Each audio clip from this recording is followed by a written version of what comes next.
afternoon. Going back to the days when the city was littered with giant white screens in the burbs, from West Beach to Panorama to St Agnes, when going to the drive-in was an unbeatable Saturday night treat. Love to hear your memories this afternoon. 1300 222 891. Maybe you went to the drive-in and never actually saw a frame of the film. Maybe you're one of those people who drove off with the speakers still on the door despite the warnings. As you leave the theatre, folks, please be careful. Don't let this happen to your car. Be sure to remove the speaker before you leave. If you should accidentally pull a speaker loose, please turn it in at our snack bar or box office. Thank you. Ever do that? I reckon I'm guilty, having driven off. Absolutely. We're talking about this today because there's a Facebook campaign underway to reopen the old Starline drive-in at Halloran Hill. Kim Marshall has set up the campaign on Facebook. Hello, Kim. Hi, how you going, Michael? Well, thank you. Why do you want the old Starline reopened? Well, you know, the one at Jeps Cross is really good, and, you know, I've been there myself recently, and, you know, for the people that are out south, especially further south, you know, talking, you know, Victor Harbour Way and things like that, the drive to Jeps Cross it is a long way for people like that to go, so it would be nice to have something, you know, a bit more local that all us southerners could go to. So you've been driving past this screen for years thinking, why is it still there and not being used? Yeah, and I think a lot of people have, you know, had that same thought. You know, they drive past day in, day out and see this big screen and overgrown, you know, land in front of it, and it looks so sad sitting there by itself, you know. It'd be good to get it back up and going. How much of the infrastructure is still left? Are all the poles and wires still there, or has the site been cleared? No, that land has been cleared. It's just pretty much all grass and, you know, weeds and things like that at the moment. But the structure of the screen itself is still very much intact, and, you know, the screen could do with a bit of a revamp, but apart from that, the structure is still very good. So you reckon a lick of paint and get rid of some of the rust and it'll be fine? Yeah, yep, definitely. And yeah, just maybe bitumise the area again. And I think, like, at Jeps Cross now, you don't actually have the old speakers on the side of your car. You tune your radio into a certain set channel, and it just floods through your car speakers. So tell us about the support that you found from people, because you set this up, a couple of weeks ago and have been inundated. Oh, it's been absolutely insane. Yeah, support has been absolutely overwhelming. I never anticipated this at all. It's been really good, and I sit there and I actually go through and I read all the comments and all the posts and things like that, and you get all these little stories that they're really lovely to read. Have you approached any of the major chains, seeing if they'd be keen to show movies there again?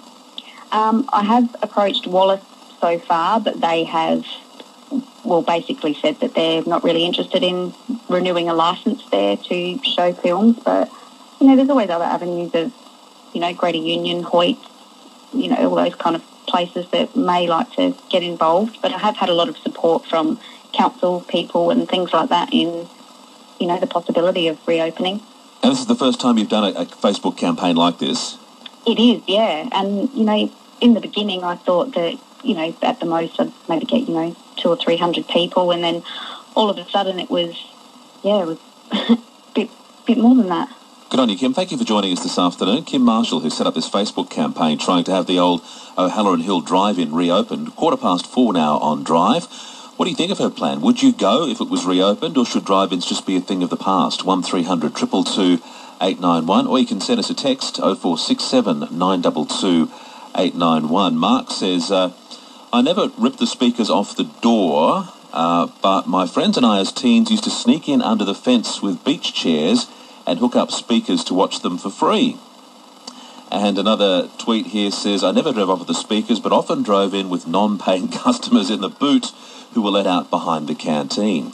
Let's bring in Bob Parr now. Bob's with the Wallace Group, the man who for 40-plus years ran the Chelsea Cinema at Kensington, but he's also a drive-in veteran. Hello, Bob. Welcome again. How are you, Michael? I'm well, thank you. How many drive-ins did Adelaide have at their peak? 37. 37? 37, yes, and still got two, Jeps Cross and Cooper Pedy. Right. Cooper Pedy not so handy for most people in the city. No, that's a lot further for Kim to go. And how many of them were owned by the Wallace Group? Wallace's, we had, you got me now, about 7 of them. We had a lot of company ones like Nuriupta, Berry, Loxton, all those sort of places, and we had about 6 down here in the suburbs. The West Beach was the first one, and the reason it closed, you got to remember when these drive-ins were built, Michael, it was out in the sticks. It was very cheap land. I mean, West Beach was built on a swamp, and it was very cheap land.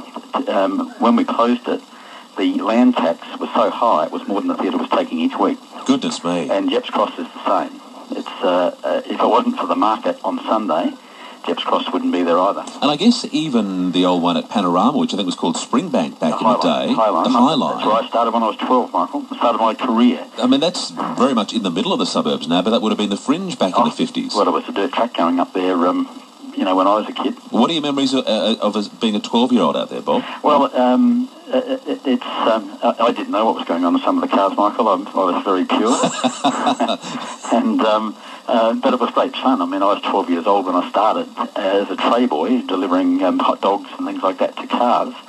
And there was very much a family audience that went in those days.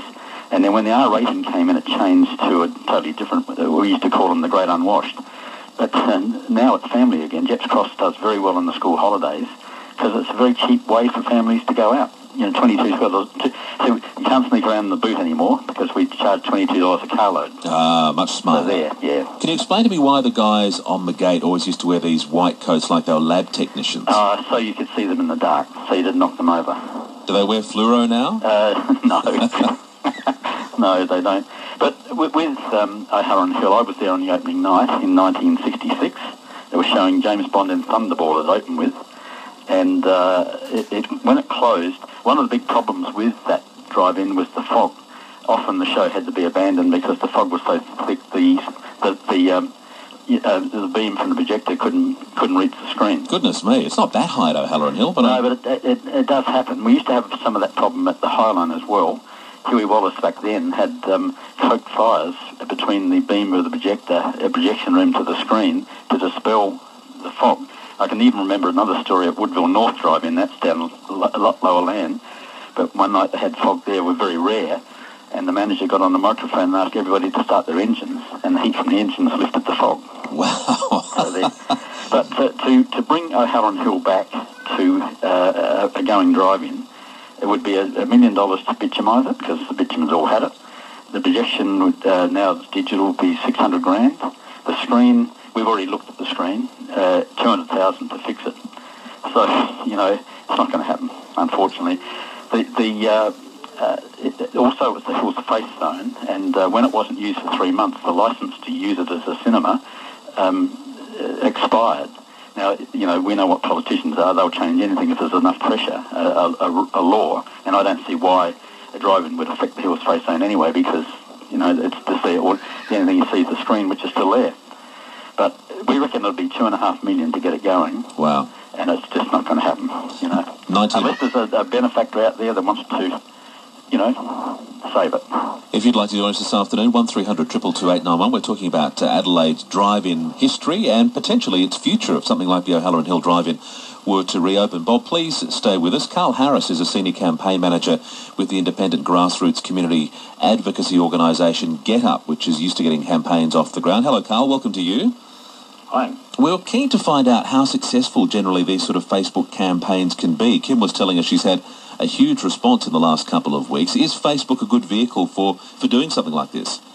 Yeah, these campaigns are great, and Facebook is a really natural avenue for people to run political campaigns now. It's a really common way for people to connect. Everybody's got a phone in their back pocket or a computer in their back pocket, and they can work really well. And sometimes campaigns on this scale can actually be the most successful campaigns. So you reckon she's got a fair chance if she persists? But I guess if Bob Parr was telling us it's going to cost her more than $2 million to get it off the ground, she's got a lot of work to do. Yeah, that's right. Look, it always depends on the circumstances. And look, Facebook's a really good way for getting people together who care about an issue, but you've got to have a bit of a strategy and a plan for how you're going to make it happen and how you're going to make the change that you want to see happen. What other advice would you give her if she's keen to persist with this campaign? Yeah, it's good to know, who you're targeting, I guess, who are the decision makers who can give you what you want.